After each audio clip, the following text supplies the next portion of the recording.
नमस्कार। आज हम एक बहुत ही दिलचस्प अंश पर बात करने वाले हैं जो राधा कृष्ण बस तू है यही बहुत है से लिया गया है। जी ये अंश प्रेम की एक बहुत ही अनूठी परत खोलता है। हाँ, हम राधा और कृष्ण के बीच के एक संवाद को देखेंगे और समझने की कोशिश करेंगे कि प्रेम का एक ऐसा रूप भी होता है जहाँ वचन या वादे जरूरी नहीं होते। बिल्कुल, जहाँ बस उपस्थिति मौजूदगी ही सब कुछ होती है। ये प्रेम अपेक्षाओं से जैसे मुक्त है, त्याग और समर्पण पर आधारित। तो आज हमारा मकसद है इस संवाद के जरिए प्रेम की इस खास समझ को गहराई से जानना। हाँ, जो शायद थोड़ी अपारंपरिक भी लगे। चलिए सीधे उस बातचीत में चलते हैं। राधा कृष्णन से कह रही हैं, कृष्ण तुमने मुझे कभी वचन नहीं दिया, न साथ निभाने का, न जीवन भर साथ रहने का। कृष्ण बस चुपचाप सुन रहे हैं। ये शब्द ही अपने आप में मतलब काफी गहरे हैं ना। बिल्कुल बिल्कुल, क्योंकि आमतौर पर हम रिश्तों को वादों और वचनों से ही तो बांधते हैं। सही कहा। और यहीं ये संवाद मतलब प्रेम की जो पारंपरिक धारणाएं हैं उनको चुनौती देता है। कैसे? देखिए, ये प्रेम को किसी सामाजिक समझौते या भविष्य की गारंटी से बिल्कुल अलग कर देता है। ये प्रेम को एक अनुभव, एक एहसास की तरह दिखाता है। अच्छा। जहां बाहरी पुष्टि की जरूरत नहीं, बस एक अंदरूनी समझ है। अच्छा। और ये सोचना भी दिलचस्प है कि बिना वचन के भी रिश्ता इतना गहरा, इतना मजबूत कैसे? वही तो। और फिर राधा आगे मुस्कुराकर कहती हैं, फिर भी मैं आज भी तुम्हारी हूँ।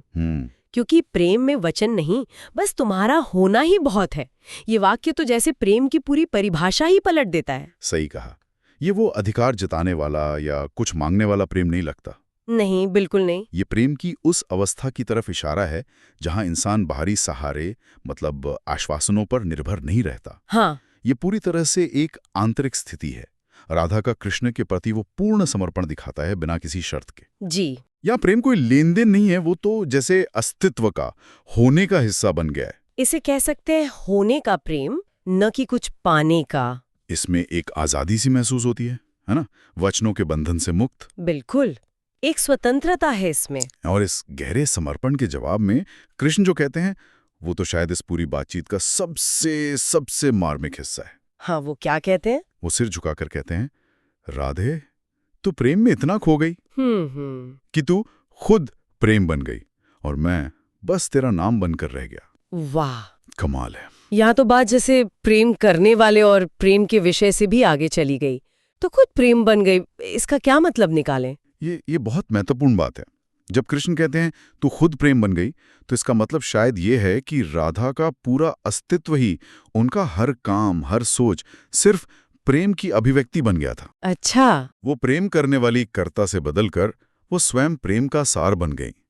ये भक्ति या प्रेम की वो ऊंचाई है जहां भक्त और भगवान या प्रेमी और प्रिय के बीच का जो फर्क है वो मिटने लगता है। जी। और फिर कृष्ण का ये कहना कि मैं बस तेरा नाम बनकर रह गया, ये दिखाता है कि इस प्रेम में राधा की अहमियत, उनकी प्रधानता कितनी ज्यादा बढ़ गई है। तो क्या हम ये कह सकते हैं कि इस रिश्ते में मतलब शक्ति का संतुलन ही बदल गया? जहाँ अक्सर कृष्ण केंद्र में होते हैं, यहाँ राधा प्रेम का प्रतीक बन गई और कृष्ण की पहचान उनसे जुड़ गई। हाँ, बिल्कुल, इसे इस तरह से देखा जा सकता है। अगर हम इसे बड़ी तस्वीर में देखें तो ये यही दिखाता है कि राधा का वो निस्वार्थ प्रेम, वो समर्पण उन्हें उस मुकाम तक ले गया जहां वो खुद ही प्रेम का प्रतीक बन गई। इससे रिश्ते में उनका स्थान बहुत बहुत ऊंचा हो जाता है। ये दिव्य प्रेम की प्रकृति पर भी एक तरह की टिप्पणी है। क्या मतलब? मतलब ये सवाल उठता है कि क्या प्रेम में व्यक्ति अपनी पहचान खो देता है या उसे एक ज्यादा ऊंचे, ज्यादा मौलिक रूप में पा लेता है। कृष्ण का खुद को राधा का नाम कहना, ये इसी पहचान के विलय या शायद रूपांतरण की ओर इशारा करता है। ये तो काफी गहरा है। हाँ, और ये जैसे पश्चिमी सोच से काफी अलग है, जहां अक्सर व्यक्तिगत पहचान, वो स्वायत्तता केंद्र में रहती है। तो अगर हम संक्षेप में कहें तो ये संवाद हमें प्रेम की एक ऐसी परिभाषा दे रहा है जो लेन देन या वादों पर नहीं टिकी है, बल्कि ये वर्तमान क्षण में पूरी तरह मौजूद रहने, गहरे समर्पण और आखिरकार खुद प्रेम में बदल जाने पर आधारित है। बिल्कुल सही।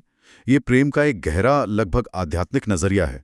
यहाँ समर्पण कमजोरी नहीं, बल्कि वो शक्ति बन जाता है जो इंसान को प्रेम के असल सार तक पहुंचा देता है। और कृष्ण का ये मानना कि वो बस राधा का नाम बनकर रह गए हैं, ये दिखाता है कि कैसे एक इंसान का प्रेम दूसरे की पहचान का पर्याय बन सकता है, प्रेम की जो बदलने वाली शक्ति है उसका ये अद्भुत उदाहरण है। हाँ बिल्कुल।